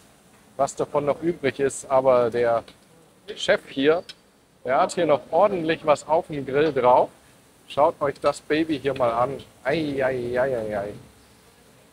Da ist das Ganze schön eingelegt. Und dann gibt es hier nochmal, das ist dann quasi, ja, ich würde sagen, gebeizt oder so. Und auch hier die Tintenfischtuben auch nochmal gebeizt. Richtig, richtig gut. Und dann schauen wir mal, was hier vorne noch gibt. Ah ja, hier ist die Brotecke und da hinten ist natürlich, wie kann es anders sein, wieder ein Pizzabäcker, der richtig geile Pizzas zaubert. Die haben wir dann hier, die 2 guten Stückchen. Und ansonsten würde ich sagen, hier nochmal ein Schwenk, wie das hier aussieht. Ansonsten relativ unspektakulär. Ich würde sagen, wir schauen hier mal noch kurz zum Salat, ob es da irgendwas anderes gibt. Sieht nicht so aus. Also, dann waren wir hier, glaube ich, im Culinaria oder wie das heißt. Und das ist eben das Fischrestaurant. Ist geil, ich würde sagen, mit Fleisch unten starten, eine Treppe hoch zum Fisch. Und jetzt schauen wir noch hoch ins La Paella, weil da gibt es dann noch spanische Küche. Genau, wie der Name schon sagt, La Paella. Kurze Nachfrage an euch. Wie gefällt euch schon mal das Buffet? Also die Auswahl. Ich meine, wir reden hier von 4 oder 5 à la carte, 4 oder 5 Buffet-Restaurants, die auch noch irgendwo so ein bisschen nach Themen geordnet sind. Normalerweise, also ich kenne es so und ich habe immer gedacht, das Steigenberger ist da schon richtig gut in Marsa Alam. Haben wir auch ein Video dazu, kann ich gern mal verlinken. Geht auch eine Weile, weil es auch relativ riesig ist, aber ich glaube, dieses Video toppt alles. Und jetzt sind wir hier oben, Treppensteigen, muss man nicht, gibt auch einen Aufzug, im La Paella. Aber gerne mal Feedback geben, was ihr schon mal hier zu dieser Buffet-Auswahl sagt. Wir sind leider nur eine Woche da und ich habe jetzt schon das Gefühl, ich müsste hier 2, 3 Wochen da sein, dass ich überhaupt mal die Gerichte hier probieren kann. Willkommen in Spanien. Fangen wir hier mal an bei Obst und so, auch wieder die üblichen Süßspeisen, aber hier gibt es noch so geile Macarons und Zeug. Das gab es aber unten, glaube ich, auch beim Schokobrunnen. Aber jetzt legen wir mal los. Hier haben wir wieder Fisch, der auch richtig gut aussieht. Oh, ich liebe übrigens die Kamera. Die stellt hier immer richtig schön die Farben ein. Dann haben wir hier Zucchini mit Fleisch, also richtig schöne kleine Tapas. Kann man sich hier mal überhaupt nicht beschweren. Und dann geht es hier quasi weiter. Was haben wir da jetzt noch? Gegrilltes Gemüse. Schaut auf jeden Fall auch sehr lecker aus. Und hier, oh, Spanisch, nee, Spanning Beef Mechado. Keine Ahnung. Ich würde sagen, es zimmert hier vor sich hin und sieht super zart und lecker aus. Ei. Hinter mir schon wieder die Nachspeisen. Dann hier sind mal die ganz kleinen Paella-Dinger. Ich halte hier mal so meine Hand hin. Das Ding da, keine Ahnung, riesig. Dann gibt es hier die Hühnchen-Paella. Schaut auch mega gut aus. Dann haben wir hier, das ist die Wurst-Fleisch-Paella. Und dann haben wir hier die Meeresfrüchte-Paella. Das Herzstück einer jeden spanischen Küche. Und was haben wir jetzt hier noch alles? Überall in diesen Paella-Pfännchen übrigens. Hier nochmal Gemüse. Mexikanisches Hähnchen in einem spanischen Restaurant, warum nicht? Ist auch spanisch-mexikanisch. Und dann gibt es hier noch, ja, so Rinder, Hackfleisch. Schaut auch mega gut aus. Und natürlich, was in Spanien nicht fehlen darf, Kartoffeln. Kartoffeln mit Sour Cream Soße. Okay. Hier nochmal ein kurzer Schwenk. Was hier ganz geil ist, nämlich an diesem Restaurant, wir sind ja jetzt im 2. Stock, ist und bleibt hier, es ist alles offen. Also man ist hier quasi zwar überdacht, aber es ist alles offen. Und man hat dann natürlich einen mega Blick hier über die ganze Anlage. Schaut euch das mal an hier. Das sind immer hier die Pools noch, gell? Hier die Bühne. Hier unten sitzen wir irgendwo, da drüben so. Bisschen überdacht. Da vorne ist dann das Meer, wo wir dann unsere Zimmer haben. Und ich würde sagen, jetzt schauen wir später noch, da läuft immer Fußball übrigens, aber wir schauen später noch rüber, weil da gibt es auch noch mindestens ein Restaurant. Genau, das Alfredo, das italienische gibt es da drüben noch. Das schauen wir uns auch noch an. So, wir sind zurück im Erdgeschoss hier aus dem Sidi Ali Restaurant hier hinter mir. Weil jetzt gehen wir über die Lobbybar zum Alfredo Restaurant und schauen mal, was es sonst noch gibt. Übrigens an jedem Restaurant Toiletten, die übrigens super sauber, super sind. Und hier ist die Lobbybar, die 24 Stunden geöffnet hat. Aber harten Alkohol nur bis 12 Uhr, muss man beachten.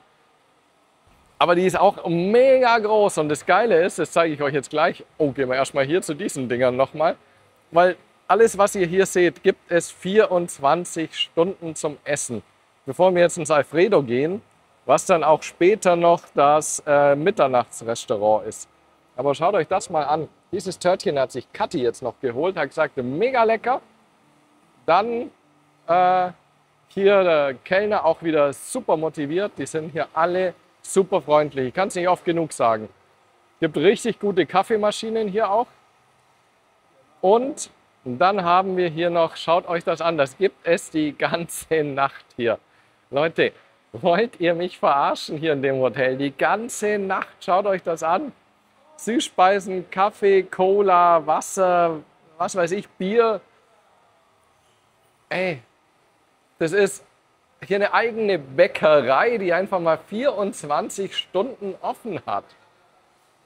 Das ist der absolute Wahnsinn. Und übrigens hier hinten dann noch der Aufzug eben für alle, wie mein Vater, die jetzt entweder am Gehwegelchen gehen oder es gibt hier auch einen Rollstuhl. Oder es gibt mehrere Rollstühle, die kann man sich ausleihen und man kommt hier überall mit dem Rollstuhl oder dem Gehwegelchen hin. Das muss man noch dazu sagen. Es ist also auf jeden Fall, wer das benötigt, braucht oder diese Info braucht, es ist wie soll ich sagen, also wenn man immobil ist, also wenn man irgendwie fußlahm ist, Rollstuhl, Gehwegelchen, Krücken, absolut kein Problem. Das seht ihr dann am Pool. Entweder habt ihr schon gesehen oder kommt noch. Aber hier ist mal Alfredo. Es ist auch jedes Restaurant, was hier all-inclusive ist, hat Frühstück, Mittagessen, Abendessen. Und Alfredo hat dann auch noch von 22 bis 24 Uhr nachts was zu essen. Ich bin schon ein bisschen außer Puste, hey. Ich habe heute schon 12.000 Schritte drauf und habe noch nicht viel gemacht. Aber jetzt schauen wir hier mal noch das Alfredo an. Da waren wir heute frühstücken, weil die haben auch eben das Frühstück, was noch bis 11 Uhr geht. Aber jetzt schauen wir mal, ist ja so ein bisschen italienisch-mediterran angehaucht. Das sieht man nämlich gleich mal hier beim Salat. Schaut euch das mal an. Schon wieder was ganz, ganz anderes. Hier richtig schöne Antipasti. Dann die Dinger gibt es überall, aber die Antipasti waren schon mal anders. Den Salat gibt es auch überall. Kaffee, Tee und so weiter gibt es auch in jedem Restaurant. Und bevor wir da jetzt hinschauen, machen wir noch mal einen kurzen Schwenk, ob es da was anderes gibt. Gibt es so ein bisschen und doch wieder nicht. Es gibt einfach auch hier alles Mögliche an Salaten zum selber anmachen. Sieht alles gut aus. Wie gesagt, ich traue diesen Dingern nur nicht. Und ich würde sagen, wir starten hier.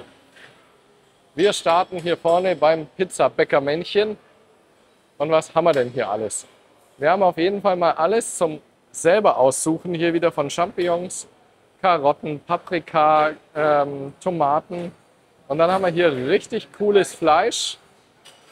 Rindfleisch? Ah ja, dann haben wir hier wieder verschiedenste Bratensoßen. Und schaut euch das an. Ja, es ist Rindersteak. Rindersteak. Richtig, richtig geil.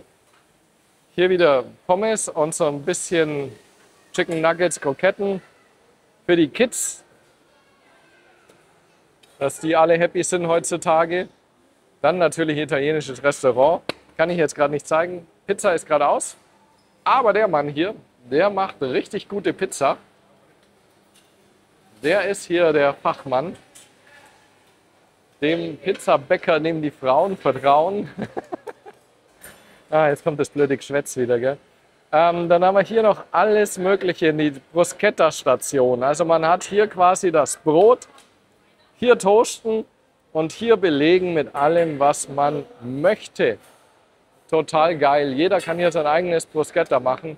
Was darf natürlich in einem italienischen Restaurant nicht fehlen? Logisch, Pasta. Also hier wieder die Live-Cooking-Pasta-Station. Sogar doppelt und dreifach. Hier wird es dann auch noch eine geben. Richtig cool. Schaut euch mal das an. Hier das Wägelchen mit der Pasta. Richtig cool gemacht. Hier wieder Getränke. Dann haben wir hier noch Obst und Nachtisch, Nachtisch, Nachtisch. Gibt sogar ein bisschen was anderes. Die Törtchen hier, alles dasselbe. Aber diese kleinen Dinger, bisschen anders. Natürlich auch wieder weißen Schokobrunnen.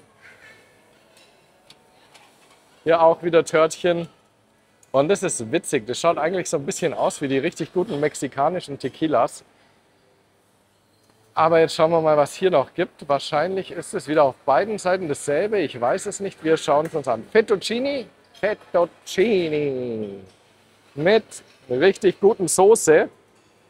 Ich glaube, da wird mein Vater jetzt auch richtig. Oh, Rindergulasch. Oh, ist das heiß. Ist das heiß. Finger verbrannt. Machen wir schneller auf. Rindergulasch. Jawohl.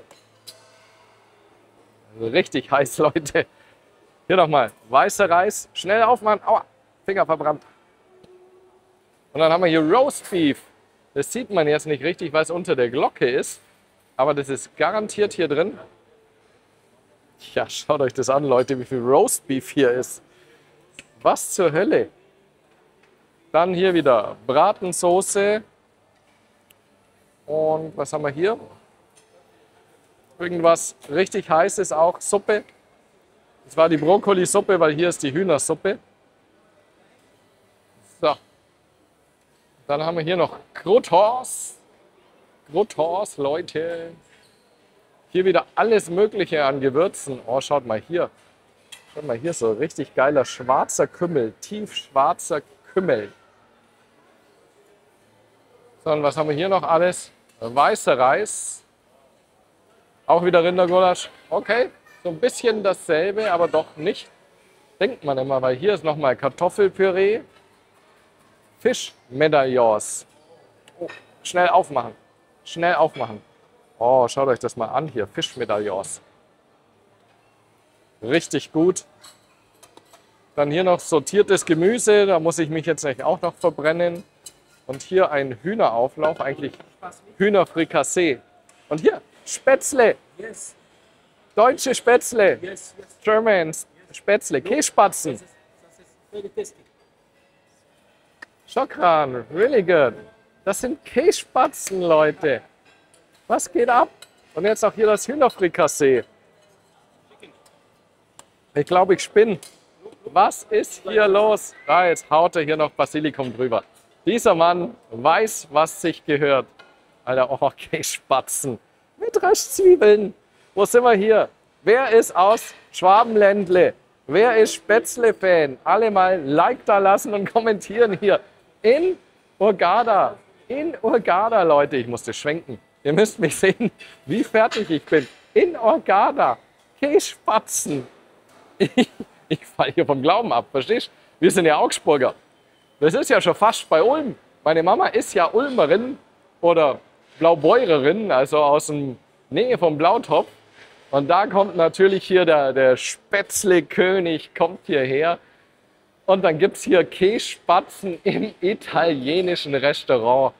Meine Fresse, jetzt schauen wir mal, es muss hier noch mal irgendwo hochgehen in ein anderes Restaurant. Und ich glaube, ich habe die Treppe schon gesehen, da gehen ein paar los. Und da schauen wir mal, was dann die Nummer 5 ist. Man kann hier in 5 verschiedenen All-You-Can-Eat quasi Restaurants essen. Das ist kranker Scheiß. Das ist absolut krank. Und auch hier wieder ist irgendwas noch draußen. Da schauen wir jetzt auch mal noch hin, ob da auch irgendwas ist oder ob das hier nur Deko ist und vielleicht nachmittags offen. Ja, das ist nachmittags offen. Aber ich zeige es euch mal hier von hinten. Hier wieder nämlich richtig krasser Pizzaofen. Die kenne ich auch schon aus Vietnam. Das ist irgendwie voll die Marke. Die kann gerade jeder kaufen in der Großgastronomie. Die gibt es sogar in Foodtrucks eingebaut in Vietnam. Die haben nämlich auch eine richtig geile Pizzakultur da. Und jetzt geht es wieder die Treppen hoch. Hinter mir wieder ein super Ausblick. Und jetzt schauen wir mal, wo wir jetzt noch gelandet sind, weil ich habe jetzt außen gar nicht geschaut. Außen ist es ausgeschrieben, wie dieses Restaurant heißt. Aber ich würde sagen, wir schauen mal rein. Okay, ich habe einen Blick gewagt. Wir sind jetzt im Asantik, im Asia-Restaurant, weil es noch nicht genug gibt. Hier nur mal kurz wieder Süßspeisen, Obst. Alles klar. Dann, hier hinten ist schon wieder Live-Cooking-Station. Schaut euch mal diese Öfen an. Was geht ab, Leute? Mit dem Spieß hier. Was ist los? Dann haben wir hier Safranreis. Safranreis, okay. Dann haben wir hier Makani-Gemüse. Machen wir mal kurz auf. Schaut auch richtig gut aus. Dann haben wir hier Rindfleischspieße. Rindfleischspieße und Butter Chicken. Leute, Leute, Leute. Dann hier quasi, hier steht übersetzt Brot mit Butter. Aber das ist ganz klar eine Art Nahenbrot, also so ein bisschen indisch jetzt schon. Und was geht hier weiter? Kartoffelcremesuppe, Rinderkartoffelsuppe. Rinderkartoffelsuppe, spannend. Dann hier auch wieder. Da sind die Woks. Da ist der Mann mit den Woks gerade. Hier ist die Wok-Station. Das heißt, wir haben hier Glasnudeln. Und die schauen richtig gut aus, die Glasnudeln. Grünes Thai-Curry. Alter Schwede, die fahren hier auf. Ich brauche hier wirklich ein paar Tage, um mich hier mal durchzuprobieren. Einfach hier gemischtes Gemüse. Ich würde sagen mit Sojasauce. Sieht auch super aus. Und Hühnchen in Hoisinsoße. Hoisinsoße Hühnchen. Das schaut ja mal absolut legendär aus. Geht es hier noch weiter? Gibt es hier noch was? Wir finden es raus. Man merkt schon, sobald man hier in den ersten Stock oder zweiten Stock geht, ist hier mal wesentlich weniger los. Hier einfach nur wieder fast so ein bisschen die Salatecke, aber hier ist so eine Art Kimchi. Und was haben wir hier noch? Vegetarischer Nudelsalat. Ich wollte schon sagen, wir haben hier einen Papayasalat. Aber das ist dann doch nicht der Fall. Das wäre jetzt noch das absolute Highlight hier gewesen, wenn es hier einen Papayasalat geben würde. Aber hier auch wieder Live-Cooking-Station. Was haben wir hier? Rindfleisch in Erdnusssoße. Ich schwenke hier mal runter. Wahnsinn, Wahnsinn, Leute. Und dann geht es hier noch weiter. Hey, ich bin schon voll außer Puste. Gebratener Reis. Schaut euch diese Portion gebratener Reis an. Ich weiß echt nicht, wo man hier zuerst anfangen soll mit Essen. Was haben wir hier noch? Hier gehen wir lieber hinter die Scheibe. Das brutzelt hier wie blöde. Fisch. Hier haben wir noch ordentlich Thai-Gemüse und hier haben wir noch weißen Fisch. Schaut ja natürlich auch mal mega gut aus. Und ich würde sagen, das war es jetzt hier vom Asiatischen. Hier gibt es dann noch Getränke hier drüben. Und jetzt schauen wir mal, ob wir hochkommen oder ob das da oben dann schon das à la carte Restaurant ist, das Steak. Ich sage immer à la carte, Leute. Es ist auch Buffet angeblich. Mein Bruder war eine Woche vor mir hier, der hat gemeint, es ist auch Buffet. Hier nochmal Nachtisch. Und wir schauen jetzt mal, ob wir oben rein dürfen. So, Freunde, außer Atem, wir sind hier im Steakhouse 19 bis 21 Uhr. Hier muss man reservieren, dass man einen Platz kriegt. Aber jetzt schaut euch das ganze Ding hier mal an. Steakhouse. Auch hier wieder die geilsten Pizzaöfen. Und hier gibt es richtig geile Fladenbrote schon mal, was natürlich perfekt zu Fleisch passt. Dann geht es hier weiter. Kartoffelcremesuppe, Gemüsesuppe. Hier wieder ein Salatbuffet, was keine Wünsche offen lässt. Hier ist wirklich alles dabei, was man wieder braucht. Ich gehe hier nur mal im Schnelldurchlauf durch, weil im Endeffekt ist es ungefähr dasselbe. Es gibt hier auch wieder leckere Törtchen. So ein guter Abschluss nach einem guten Steak, würde ich sagen. Hier gibt es noch ein bisschen Obst. Sind hier noch Tische frei ohne Ende, riesen Klimageräte, Ventilatoren an der Decke.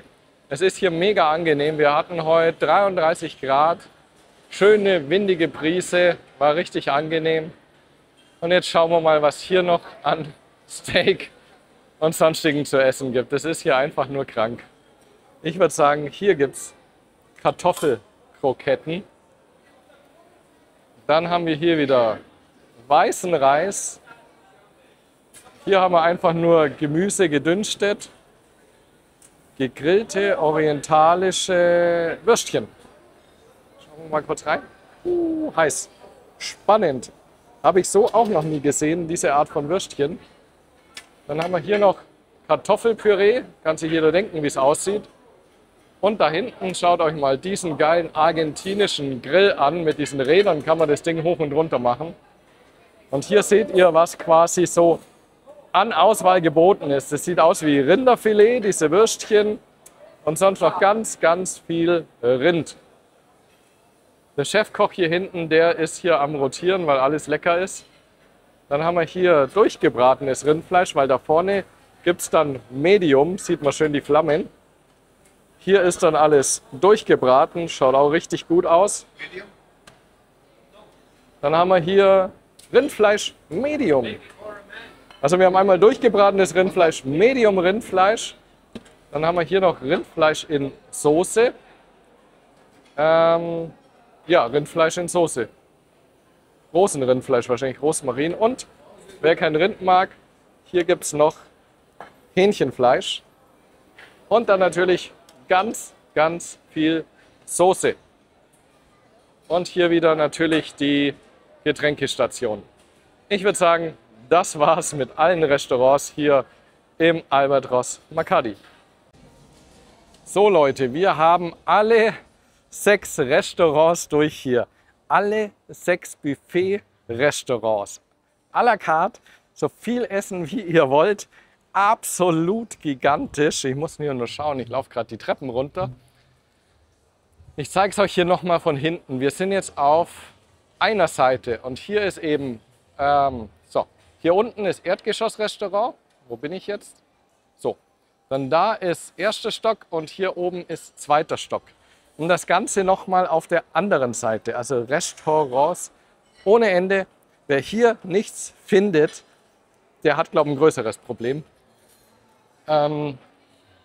Ich bin absolut begeistert, absolut von der Rolle. Ich weiß nicht, wo ich als erstes essen soll. Ich weiß nicht mal, wo ich morgen essen soll. Leute, was ist denn los hier? Das ist das Krasseste, was ich je gesehen habe.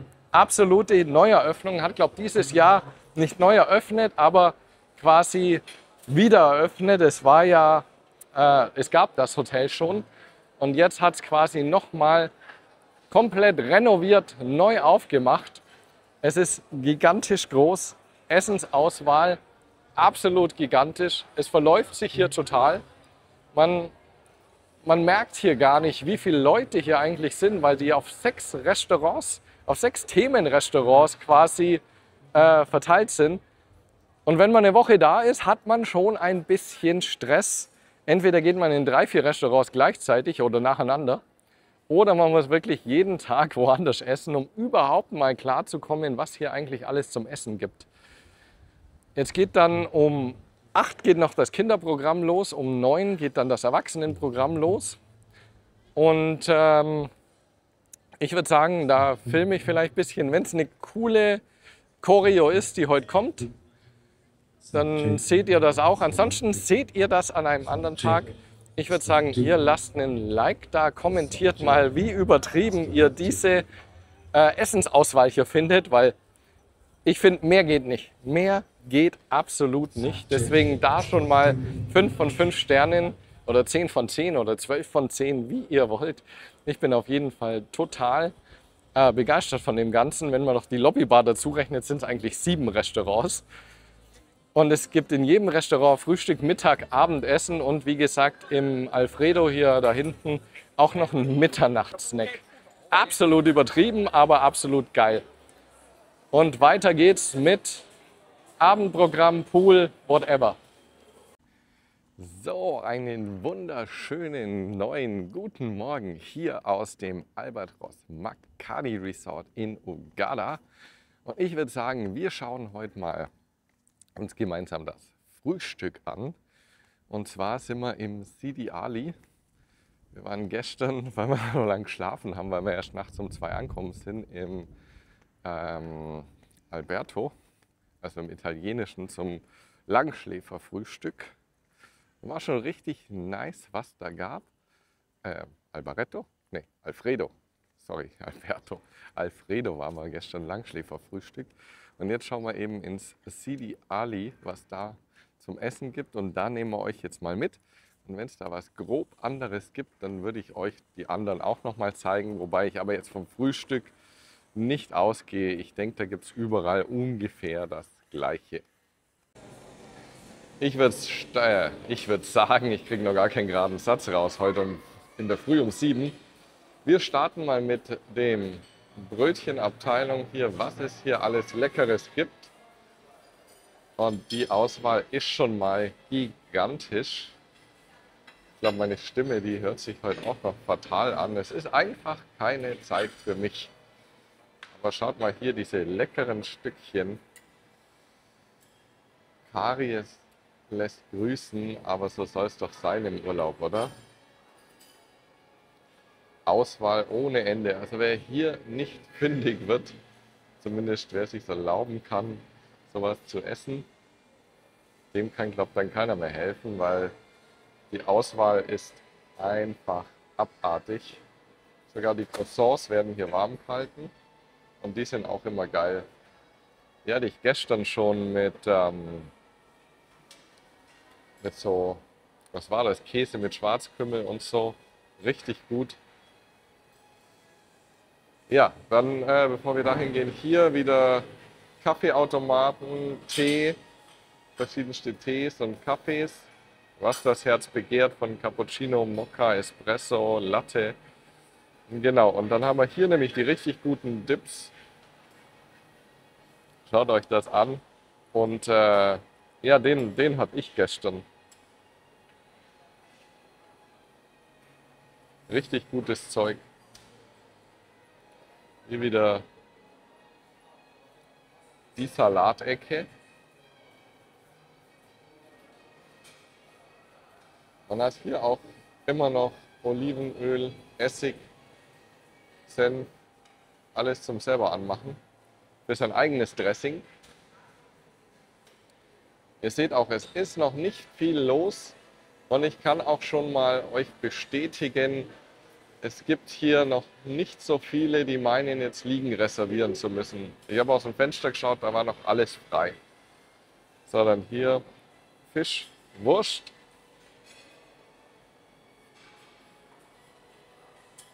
Und von dort weiter zum Käse. Hier die kleine, feine Käseauswahl. Finde ich schön, alles ordentlich angerichtet, voneinander getrennt. So soll es sein.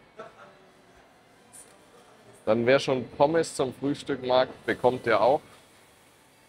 Dann hier gebratene, ja, Paprika, Peperoni. Hier noch, was haben wir hier? So Auberginen, Zucchini. Die werden gerade frisch gemacht, die sind gerade aus. Hier Falafeln. Und hier ist quasi die erste Eierstation für Omelettes.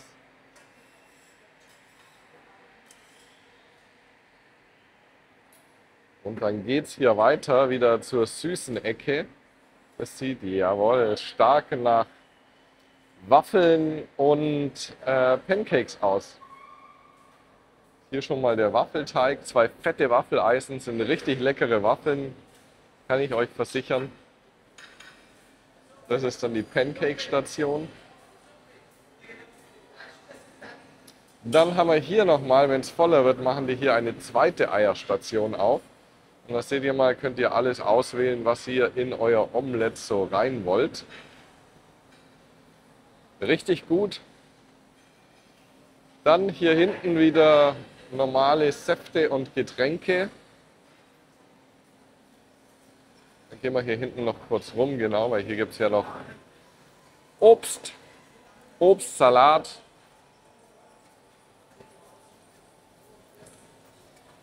Hier frische Früchte. Dann die Cornflakes-Abteilung. Wer ist Team Cornflake? Hand hoch, beziehungsweise mal in die Kommentare schreiben, was esst ihr eigentlich zum Frühstück? Weil es gibt hier wirklich alles.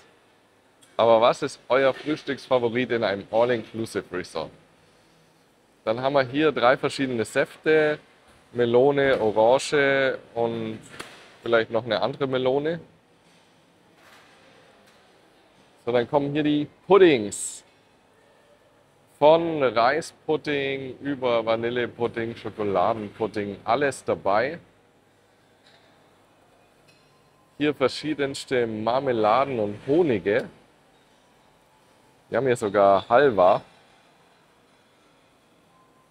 Richtig cool. Und eine ganze Honigwabe gibt es hier immer. Das liebe ich ja optisch immer. Schauen wir mal weiter zu den Joghurts. Hier gibt es noch alle möglichen Joghurts. Und dann schauen wir noch zu den warmen Sachen jetzt. Genau. Was haben wir denn hier alles? Wir haben hier gegrilltes Gemüse. Aufpassen, dass ich mir nicht wieder alles verbrenne hier. Dann Tomaten mit Käse. Ihr seht schon, das dampft immer. Also Wärme oder beziehungsweise kalt ist hier nichts. Hier noch weiße Bohnen. Weiß, glaube ich, wieder jeder, wie es aussieht. Hühnchen, Würstchen. Und dann Rinderwürstchen. Gekochte Eier, die sieht man auch so. Und Kartoffelpüree. Finde ich immer sehr spannend, dass hier immer Kartoffelpüree zum Frühstück gibt. So, jetzt schauen wir mal, ob wir hier noch was anderes haben. Auf der Seite. Da haben wir Oats, also Haferflocken mit Milch. Dann Weizen, Balila. Das ist, keine Ahnung, was das ist. Sieht eigentlich aus wie Milch. Ägyptisches Moussaka. Moussaka, keine Ahnung, wie man es richtig ausspricht. Oder betont, besser gesagt. Dann gibt es hier noch French Toast. Auch immer richtig gut schon. Couscous zum Frühstück. Und hier nochmal, wollte ich gestern schon reinschauen, ägyptische Ackerbohnen. Spannend. Oder sind das die Ackerbohnen? Ich glaube, das könnten auch das die Ackerbohnen sein. Und beim anderen war kein Schild. Und dann gibt es hier nochmal irgendwie so ein bisschen Dressing. Und ich würde sagen, das war's mit dem Frühstück.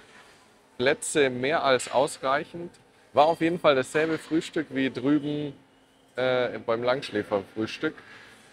Ich denke, das wird jetzt hier überall dasselbe geben. Somit, das war's mit dem Frühstück und es geht weiter.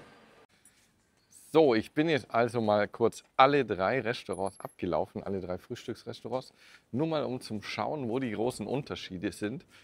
Also das Sidi Ali hat auf jeden Fall die meiste Auswahl, das orientalische Restaurant.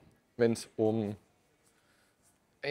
ein bisschen um alles geht, dafür ist es auch immer das vollste und das lauteste, aber draußen ist die Lärmkulisse voll in Ordnung, drinnen halt's halt immer ein bisschen. Und im Colina, also im Fischrestaurant, da war der einzige Unterschied, dass es noch irgendwie so ein bisschen Lachs zum Frühstück gab. Und das Alfredo,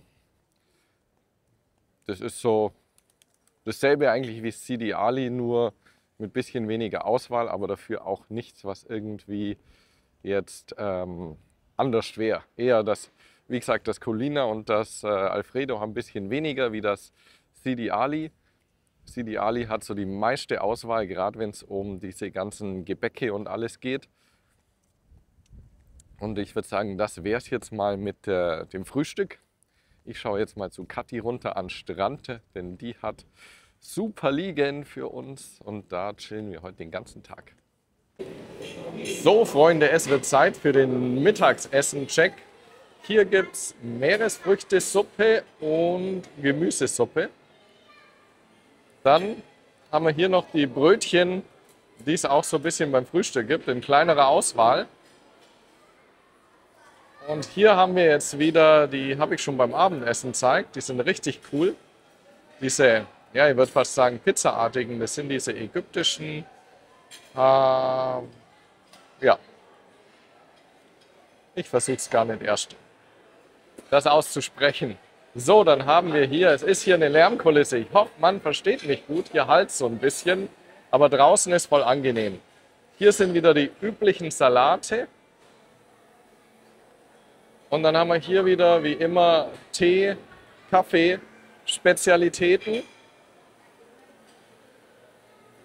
So, was haben wir hier? Hier haben wir dann wieder so ein bisschen die kleine Fast-Food-Ecke. Ich schaue mal, ob ich hier kurz reinfilmen kann. Wir haben hier Muschelscheiben und so Frühlingsrollen, Pommes.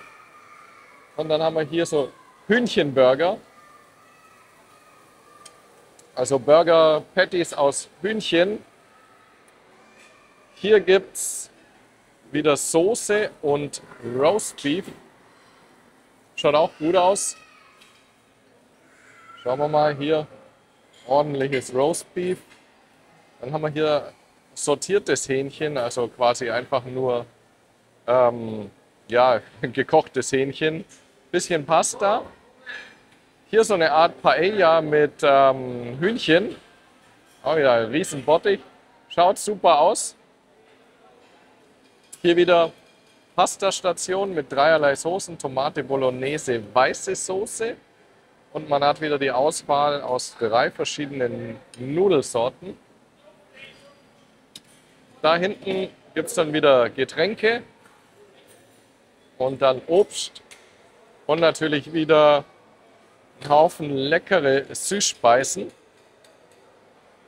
Das meiste kennt man schon immer auch vom Abendessen. Aber nur mal der Vollständigkeit halber, dass man hier nochmal durchgeht, was hier so gibt. Ich würde sagen, da ist auf jeden Fall für jeden immer etwas dabei. Hier auch wieder Süßes, Süßes, Süßes. Und dann haben wir hier wieder die 2 Reihen an Essen. Gibt ein bisschen Unterschiede, habe ich gesehen. Hier gibt es Hühnchen. Schaut auch wieder gut aus. Dann haben wir hier gleich so ein Zucchini-Gratin. Dann kommen hier die frischen Kartoffeln. Hier wird immer ordentlich und schnell aufgefüllt. Bohnen. Dann hier Kebab. Das ist quasi wie so ein Gulasch. Riecht richtig gut. Dann hier wieder gedünstetes Gemüse. Weißer Reis. Hier auch wieder die Salatecke. Die ist immer gleich. Und dann gibt es hier aber noch ein paar Unterschiede jetzt. Hier nämlich gibt es Reis mit Fadennudeln. Der ist nämlich viel besser wie der normale Reis. Dann hier wieder die Bohnen. Dann gibt es hier wieder dasselbe Hühnchen. Aber jetzt gibt es hier aus denen ihren Tontöpfchen, gibt es hier quasi Meeresfrüchte. Diesmal. Ansonsten hier auch wieder der Kebab. Hier wieder das Zucchini-Gratin. Und da wieder das sortierte Gemüse. Und jetzt werden wir zum Obst hinterschauen. Also wir waren schon im Colina, im Meeresfrüchte. Gibt es absolut nichts anderes wie hier. Einfach nur weniger Auswahl. Und im Alfredo auch. Also am besten immer in Sibi Ali. Da kriegt ihr einfach die meiste Auswahl. Dann hier eben noch Obstsalat, Bananen, Früchte, Datteln. Ganz wichtig, immer Datteln. Ist hier was drin? Ah ja. Oh, schaut mal. Der sieht gut aus. Der sieht gut aus. Irgend so ein Nachtisch. Und dann hier nochmal Gemüse. Und das war's hier im Pic Albatros Makadi Resort mit dem Mittagessen, dass wir das auch mal abgedreht haben. So, wir sind hier jetzt in der Galaxy Bar, Galaxy Lounge. So heißt es ungefähr. Und ich zeige euch das mal. Ist hier richtig cool. Alles so ein bisschen planetenhaft.